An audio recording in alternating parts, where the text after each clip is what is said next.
This is a video on basic CAD settings. One of the areas is using the options dialog box. Type in OP and enter, and you get this dialog box here as shown on the right. And specifically go to the display tab. And one of the things I like to do is set the cursor at 100% so it goes all the way across the screen. Some people don't like this. I prefer it because it helps me to line up different elements in the drawing. And it's not very distracting. You get used to it pretty quickly. And I think it is quite useful. Another one is to go to the User Preferences tab, and under Mouse Settings, I like to set this such that the Repeat Last Command is only on without entities selected, and with entities selected, I want it to show the shortcut menu. That works really well and makes it so you can quickly move through commands that you need to have that are associated with something you've selected. This one's the Drafting tab, and I like to set the aperture size about the same as I do the auto snap marker size. So those are usually somewhere in terms of looks anyway, but the aperture size usually between 20 and 25. And then the selection tab, I like the pick box and the grip size box to be the same. I think it works better for me. And I usually set them around 10. Sometimes these pick boxes can be so small on default that it's difficult to even see them and work with them when you're zoomed out too far. The other one is on the profiles. The profile page or tab is where you can actually individualize a profile. I have another whole video and quick reference guides on how to set this profile. I strongly encourage you setting up your own.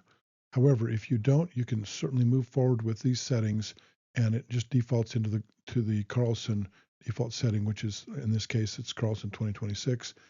And the disadvantage here is if you don't have your own, when you go to upgrade to the next version, the 2027 or whatever it might be, then it overwrites everything that you've got and it starts over again with the Carlson 2027 version, and you don't have your settings in there in your profile. So it's a good idea to have your profile. Then all you have to do is load that, or go out and find that profile and load it up, and off you go. Another thing that I like to do in the settings for basic CAD is under the drafting settings, which you can type DS and enter, and you get this drawing settings dialog box. And I like to the first thing is go to the coordinate input tab, and then specifically to the entities snaps pad, as you see circled here in red. And then I check mark these, I check mark the boxes for endpoint, node, and intersection. I use these quite often. Node is used for points. Sometimes you'll actually have to end up clearing all the points and just do node all by itself, but this is how I like to start out. The next thing is on that same on that same coordinate input tab, I go to entity selection, which is the one right next door, to entity snaps right here. And then I like to set the pick boxes both the same, the pick box and the aperture, the snap aperture. So what this is basically meaning is that as you go to pick something, the aperture is going to snap to should equal the size of your pick box. Otherwise, you get into a situation where you think you're picking something, but it's really not because the aperture is too small, or it's picking something you don't think it should pick because the aperture is too large. If you make both these the same, it makes that process a little easier to work with.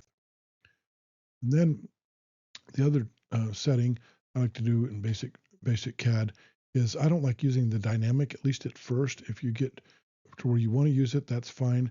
But this is where you have the dialog box follows the cursor when you're trying to take different actions in drawing and so on. And it can be confusing at first, especially if you're an older CAD user.